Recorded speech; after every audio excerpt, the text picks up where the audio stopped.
Ya pemirsa, kita bergabung ke gedung DPR MPR RI untuk melihat jalannya sidang tahunan MPR DPR DPD yang sedang berlangsung. Dan tadi kita sudah lihat Presiden Joko Widodo beserta sejumlah pejabat lain sudah mulai masuk ke ruang persidangan. Didampingi juga dengan Ibu Negara, Ibu Iriana Joko Widodo sudah memasuki, sudah melakukan foto bersama.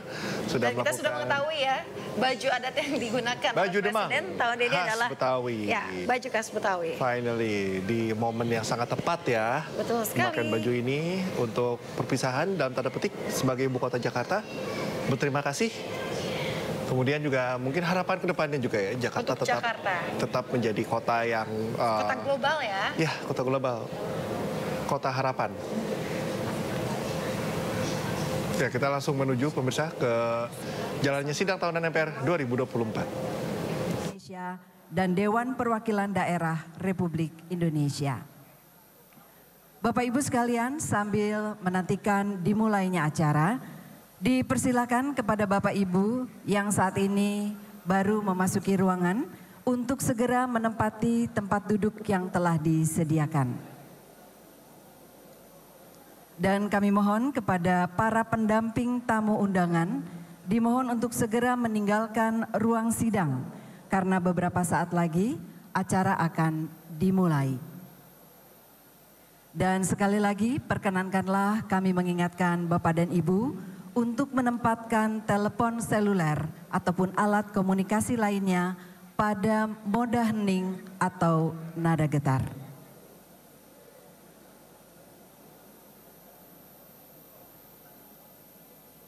Demikian bersama-sama kita menantikan dimulainya acara.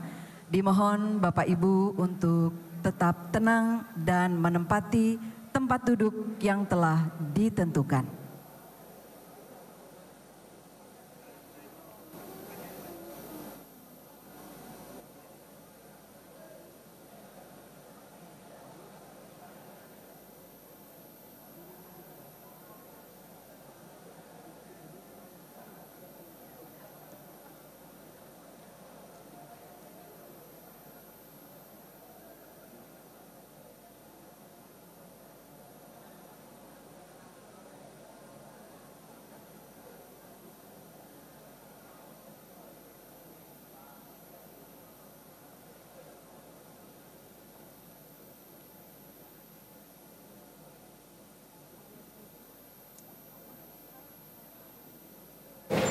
Oke, pemirsa, kita masih menantikan dimulainya sidang tahunan MPR 2024. Tadi kalau kita lihat sudah ada pengecekan begitu ya dari dalam ruang sidang paripurna. Kalau tadi kita lihat seharusnya semua sudah siap ya, Presiden Joko Widodo sudah siap, kemudian pimpinan DPR, MPR, Wakil Presiden, ya, kemudian para menteri juga sudah hadir, sudah berfoto bersama. Iya. Kita masih menantikan gong dimulainya sidang tahunan MPR kali ini. Karena banyak sekali yang sangat-sangat pemirsa dinantikan dalam sidang tahunan MPR kali ini. Karena ini adalah pidato laporan kenegaraan Presiden Joko Widodo yang terakhir sebelum nantinya akan purna tugas di bulan Oktober nanti, pemirsa. Maka sangat menarik untuk dicermati apa saja nanti akan disampaikan oleh Presiden Joko Widodo terkait dengan laporan kinerja pemerintahan. Kemudian ada beberapa laporan mengenai RAPBN dan juga nota keuangan. Ini juga akan ada sangkut pautnya dengan estafet pemerintahan yang nantinya akan dijalankan oleh Presiden dan juga Wakil Presiden terpilih Prabowo Subianto dan juga Gibran Rakabuming Raka, termasuk juga dengan berakhirnya status Jakarta sebagai ibu kota negara yang akan berganti ke ibu kota Nusantara yang nanti akan diresmikan pada esok hari bersamaan dengan Hari Kemerdekaan Republik Indonesia di bulan 17 Agustus pada 2024 yang untuk pertama kali akan diselenggarakan perayaan Hari Ulang Tahun Republik Indonesia yang ke-79 di ibu kota Nusantara. Betul, nampaknya para tamu undangan sudah mulai menduduki tempat masing-masing. Kita masih menunggu.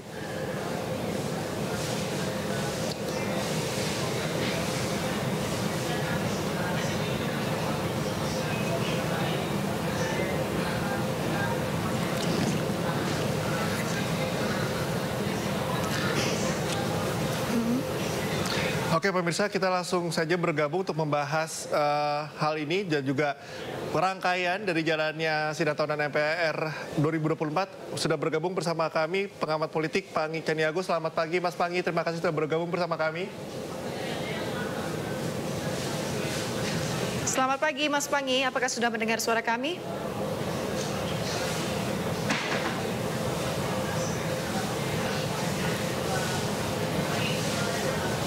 Halo Mas Pangi. Mas Pangi. Oke. Ya. Mas Pangi, ini banyak sekali hal menarik kalau kita mencermati pada sidang tahunan MPR kali ini, kemudian diikuti juga dengan pidato kenegaraan Presiden Joko Widodo. Ini juga kan banyak yang harus dicermati. Menurut Anda apa saja hal-hal menarik yang bisa dicermati dalam sidang tahunan kali ini dan juga pidato kenegaraan Presiden Joko Widodo yang terakhir? Halo, ya tes. Halo Bang, udah dengar. Halo Mas Pangi. Mas Pangi, oke, hal menarik apa saja Mas Pangi yang bisa kita simak nanti di momen sidang tahunan MPR di tahun ini Mas Pangi? Ya, yang pasti soal IKN ya. Pasti itu akan menjadi isu prioritas saya lihat yang akan menjadi tema pidato pada HUT RI ke-79 ini. Pasti dibahas tentang hal yang menjadi keberanian Presiden untuk menyinggung soal pemindahan ibu kota IKN. Itu menjadi nampaknya itu menjadi akan bising yang menjadi santer pembicaraan Presiden yang menjadi tema kekuatan pada HUT RI yang ke-79 ini.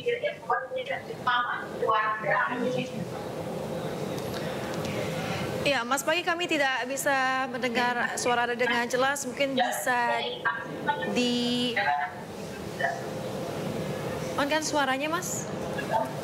Oke, kalau tadi Mas Pangi sempat menyinggung mengenai IKN begitu ya. Memang ini nantinya akan bagaimana ke depannya? Kalau kita lihat estafet yang akan pemerintahan selanjutnya akan menjadi PR tersendiri atau bagaimana Anda melihatnya? Ya, ini kan soal keberlanjutan ya, soal Pak Prabowo ke depan dan transisi pemerintahan ke depan. Maka memang Pak Jokowi nampaknya ingin mempertegas keyakinan bahwa keberhasilan, keberanian yang selama ini beliau mengatakan konsep pembangunan itu kan banyak pada konsep, tetapi pada prakteknya untuk mengeksekusi itu strong leadership presiden-presiden sebelumnya ingin diberikan sinyal bahwa beliau yang punya kekuatan untuk itu. Tetapi berapa kali wacana ini, bahkan puluhan katanya ada ratusan meeting tentang pembahasan ibu kota. Nah baru kali ini yang kemudian ada keberanian strong leadership untuk memindahkan ibu kota negara ke Kalimantan. Nah ini akan menjadi hal yang akan disampaikan secara terus-menerus soal kedepannya, apakah presiden selanjutnya punya kemampuan untuk meneruskan atau tidak. Tetapi nampaknya Pak Prabowo kan sudah menyambut, sudah tidak sabar lagi untuk berkantor di IKN dan seterusnya, termasuk keberlanjutan pembangunan sisa anggaran yang masih ada hari ini yang akan dikawal di dalam pembangunan ke depan. Ya, Bang Pangi, lantas terkait dengan IKN ini, bagaimana melihat kesiapan IKN untuk menjadi sebuah ibu kota baru? Apakah menurut Anda terkait dengan persiapan sejauh ini sudah maksimal atau seperti apa, Bang? Ya, memang kan tidak semudah yang kita harapkan juga, bahwa tentu akan ada banyak challenge, tantangan untuk membangun ibu kota baru ini. Tetapi pada prinsipnya dengan kehadiran kemarin adalah para menteri, kemudian para kepala daerah yang dihadirkan di IKN, kemudian bagaimana Pak Jokowi menegaskan bahwa ini tentang masa depan, bukan hanya memindahkan ibu kota, bukan hanya sekedar hanya pada saat ini pemindahan kantor, tetapi ini adalah semangat untuk pemerataan, semangat untuk keadilan, equality, kesetaraan, semangat untuk membangun masa depan Indonesia. Nah, Pak Jokowi ingin menampakkan itu, bahwa inilah strong leadership, inilah keberanian saya, dan beliau ingin kedepannya Pak Prabowo hanya tinggal melanjutkan saja, tapi pondasi-pondasi itu sudah beliau letakkan pada tempatnya. Nah, pada prinsip ini sebenarnya Pak Jokowi sudah berupaya menutupi semua kelemahan dia selama ini menjabat. Dan beliau juga mengakui bahwa banyak kelemahan dan kemudian beliau sudah pernah menyampaikan meminta maaf kepada masyarakat Indonesia. Tetapi pada prinsipnya beliau ingin dikenang sebagai sejarah bahwa adalah presiden yang punya sejarah memindahkan tidak hanya ibu kotanya, tidak hanya sebagai kantornya, tapi memindahkan bagaimana keadilan, memindahkan soal transisi pemerataan dan infrastruktur. Jadi Pak Jokowi sebenarnya gagal dalam konsep demokrasi, gagal dalam konsep membangun Indonesia yang betul-betul semangat keberagaman itu sebenarnya ada kegagalan.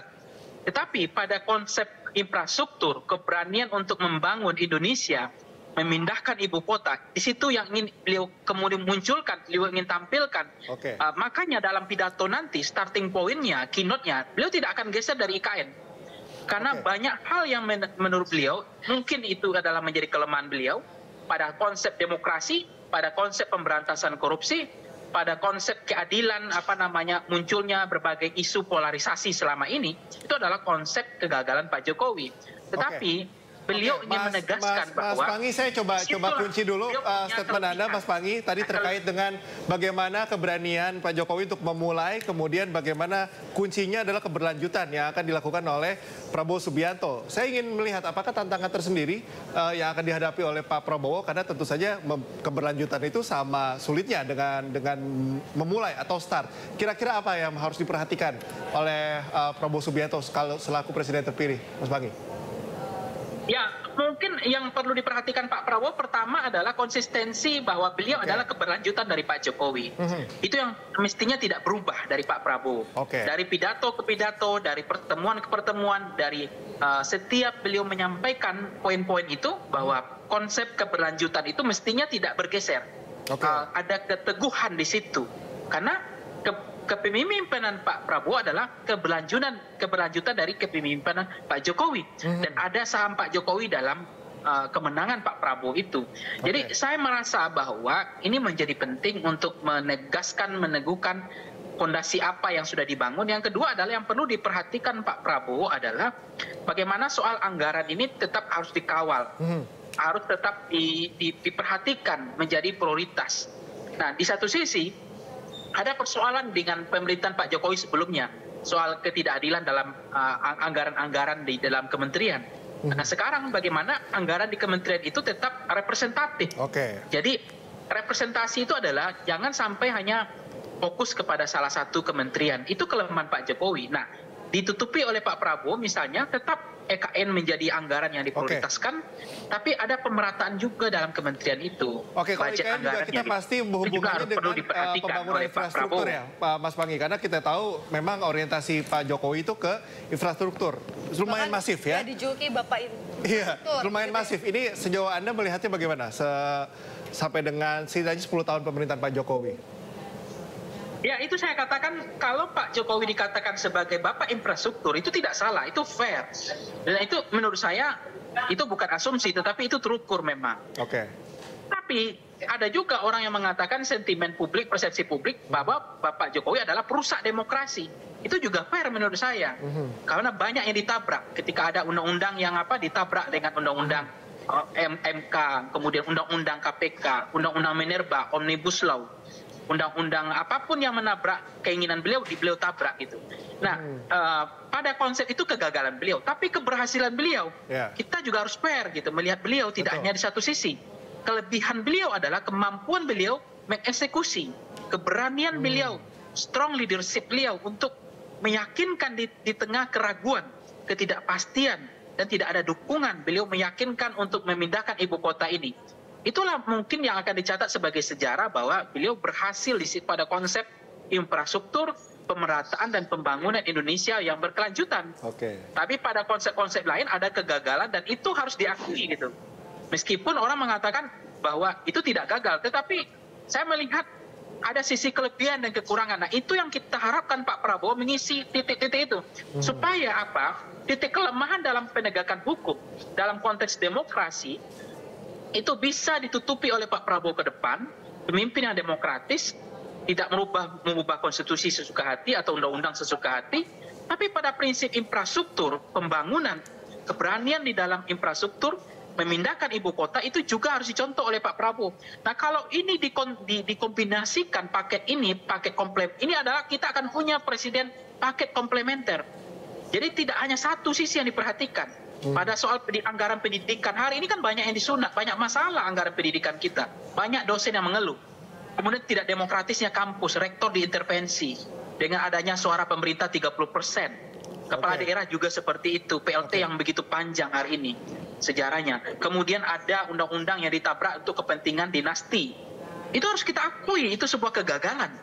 Tetapi saya berharap presiden ke depan adalah paket lengkap. Paket lengkap itu adalah di mana titik lemahnya Presiden Jokowi itu ditutupi oleh Pak Prabowo menjadi presiden yang demokratis. Ya, Mas Pangi, kita kembali kemudian ke infrastruktur juga harus tetap diperhatikan oleh Pak Prabowo. Jangan ada sentimen karena ini dianggap pembangkangan. Ya, sebenarnya nggak akan terjadi, saya nggak akan yakin terjadi karena Pak Prabowo adalah keberlanjutan dari Pak Jokowi. Artinya ada dulu fenomena kesalahan presiden masa lalu.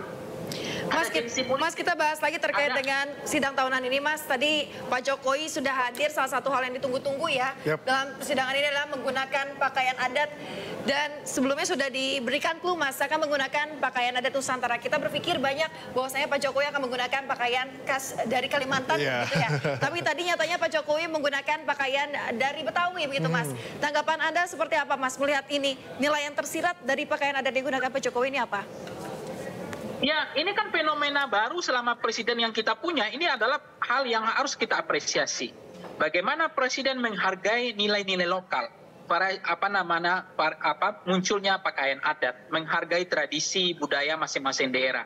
Yang selama ini kan fokus hanya pakai baju jas berdasi gitu. Nah, sekarang kan semua daerah-daerah itu dimunculkan oleh Pak Jokowi. Bagian dari nilai-nilai lokal yang diangkat oleh Pak Jokowi. Bagaimana mengangkat daerah gitu. Tapi kan ini tidak hanya sekedar baju sebetulnya. Simbol itu oke, tetapi konsep substansinya bahwa banyak kewenangan daerah ditarik ke pusat hari ini, sentralistik, top down bukan bottom up, itu juga problem. Otonomi daerah kita dianggap gagal hari ini. Pemerintahan terpusat kepada Jakarta itu juga harus menjadi koreksi. Tetapi pada prinsip beliau menghargai budaya kearifan lokal Indonesia, menghargai budaya Indonesia, mengangkat daerah. Ada kebanggaan orang daerah melihat pakaian adatnya dipakai oleh presiden. Itu adalah sesuatu hal yang harus dipertahankan ke depannya. Dan ini baik. Kita harus menilai secara akal sehat kita, ini baik untuk dipertahankan. Tapi ada juga yang tidak baik untuk dipertahankan. Bagaimana lokal hari ini daerah, harusnya otonomi daerah itu berjalan sepenuhnya, tapi sekarang pusat memegang sampai ke ekor-ekornya. Jadi kepala dilepas, ekor dipegang, tapi sekarang yang terjadi adalah sentralistik semuanya. Contoh salah satunya adanya undang-undang Omnibus Law itu. Oke, Mas Pangi, tahan dulu. Kita akan menuju ke Gedung MPR DPR RI untuk melihat situasi terkini. Ada rekan Jen Cahyani di sana yang akan melaporkan situasi terkini. Jen, silakan Jen. 30 waktu Indonesia Barat.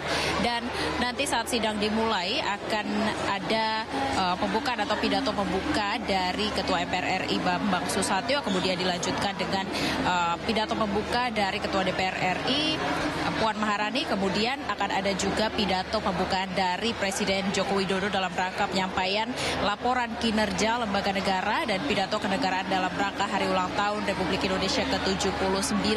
Dan selain sidang tahunan MPR RI dan sidang bersama DPR dan DPD RI, nanti pada siang hari akan dimulai pukul 1 siang, nanti akan dilanjutkan dengan sidang paripurna DPR RI tentang RAPBN tahun 2025. Dan ini sidang nanti akan dibuka kembali oleh Ketua DPR RI Puan Maharani, dan juga akan Presiden Joko Widodo akan kembali menyampaikan pidatonya terkait penyampaian keterangan RUU tentang APBN tahun 2025 beserta nota keuangan atau anggarannya.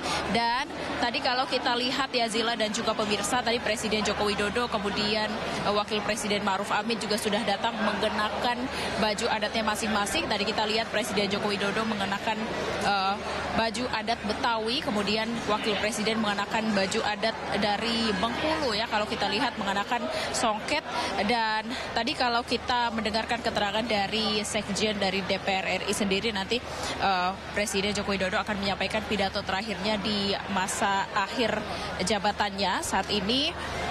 Dan tadi juga dihadiri oleh Presiden terpilih Prabowo Subianto, namun Prabowo Subianto kehadirannya hari ini sebagai Menteri Pertahanan dan juga sebagai Ketua Umum Partai. Tadi juga kami mendengarkan keterangan dari Sekjen DPR RI yang akan hadir. Kalau dari mantan pers sendiri nanti juga akan hadir Megawati Soekarno Putri dan juga Yusuf Kala. Kita akan tunggu kehadirannya. Dan selain itu kalau kita membahas terkait sidang tahunan dan juga sidang paripurna, ini undangannya ada 2022 undangan, diantaranya 1222 undangan untuk di dalam Gedung Nusantara dan sisanya atau 800 undangan untuk di area Plaza Gedung Nusantara DPR RI. Dan nantinya Zila dan juga pemirsa, Presiden Joko Widodo akan berpidato salah satunya terkait dengan kenaikan gaji ASN atau aparatur sipil negara, baik pegawai pemerintahan atau juga